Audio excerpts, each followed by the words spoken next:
Diane Villager and their partner, not shown here, Kathy Reed, were responsible for it. At their mansion in Beverly Hills, they are drooling over the money. And they are drooling over the jewelry. Isn't that beautiful?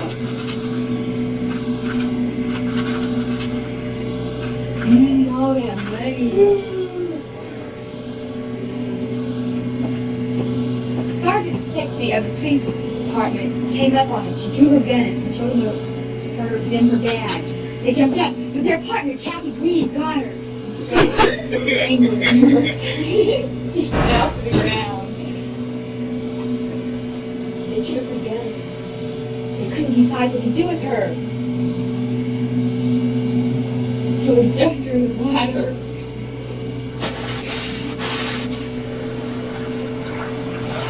They grabbed up as many like grease logs and they left. They left a clue behind, a ring. As we drove up to the scene, everybody got out. We took off walking up to stash the money. We were looking all over, orange groves in the field, to find a place to hide it. We finally found an old canteen and stuck it in there. Then we took off. We were going to get that out of there.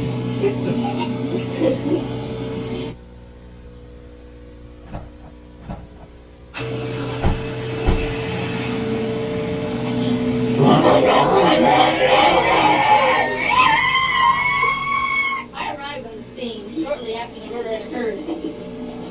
I checked over the dead body of Sergeant Sexy. It was clear to see she had been strangled. In the cover of the bar, I saw a bit of evidence, a $100 bill. I knew this must have some connection to the robberies that have occurred. I also found a ring with the initial CC written on the inside of it. I knew this must have something to do with it. As Christmas Clut's ex-girlfriend comes into town, she decides to call up her ex-lover. She dials the phone. He's working hard. Ring, ring. He answers the phone. She just explains who it is at the other end. It finally strikes him. It was his ex-lover, the girl he had disappointed so much. She asked how about going on a date. They decided they'd go on a date. Bye-bye, sweetie. Later that evening at Kathy's restaurant,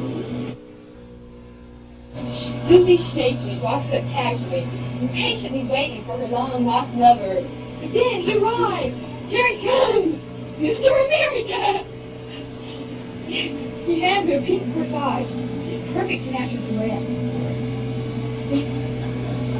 As they are inside the restaurant, there's a secluded little room. He pulls out her chair and they sit down and they start talking. He decides it's time to explain to her about the robbery.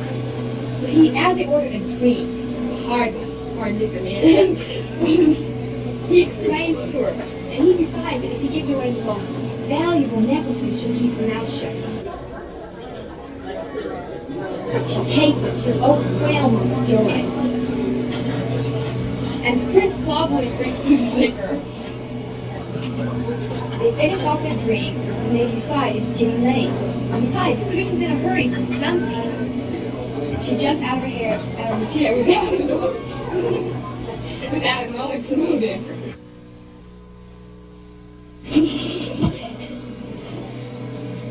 They leave the restaurant.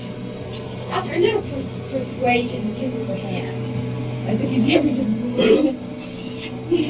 We walk off, Chris with a big smile on his face. What's he up to? Susie is a little bit curious, so she decides she'll follow him. As she meets a beggar.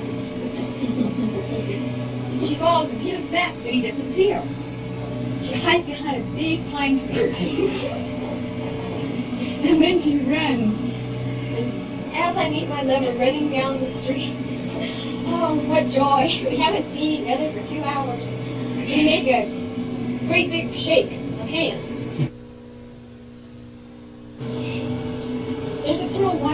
she takes off, she starts her massage. She says, "Oh, cooey," and leaves.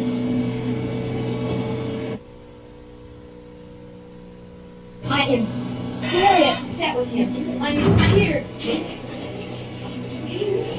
She's very upset with him. She's in tears. She's trying to call Clodumbo. I was working hard at my desk when I received a phone call. A hysterical lady on the other end was trying to explain to me something about the robberies that had been occurring. She explained to me who it was and who had committed the robberies.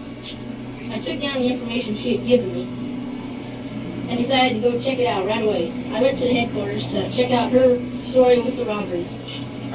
She was correct, of course, but I took off immediately.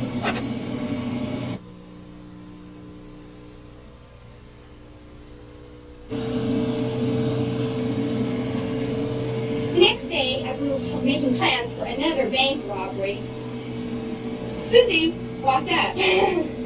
Everyone was sort of surprised to see her, but we went right on with our plan. Susie sat down and listened to us talk. Soon we were getting drinks by some sexy waitress. She asked for a tip, and Chris didn't really want to give her one, but he did anyway. Chris was feeling a little strange with the two girls he liked, so we left, and Terry moved over to sit by Diana's dock. 2 more drinks, please? That's what I said. And she brought him. We're sitting there enjoying ourselves. And I told her, look, it's starting to sign out in the drink. And she gulped down her drink. We were talking about everything. She started acting kind of funny. What's wrong? I asked her. Then she fell through the table. I was glad. I took off her necklace with the ring. It was really mine.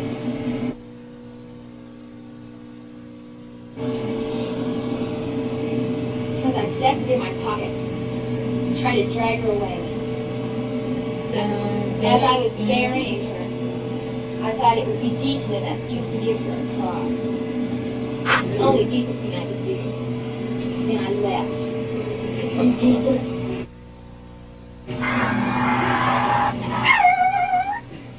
As we come filling in at the scene, we all stopped running to get the money. We decided it was time. As we're running up, get the money, start to take off. Go see. Clodumbo!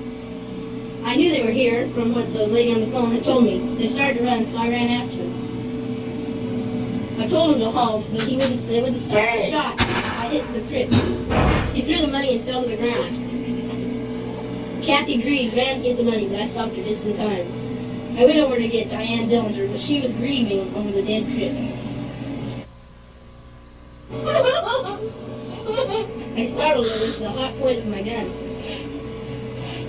They knew they had to go. I put the handcuffs on, and we started to leave. What a sad end for such a great team of robbers.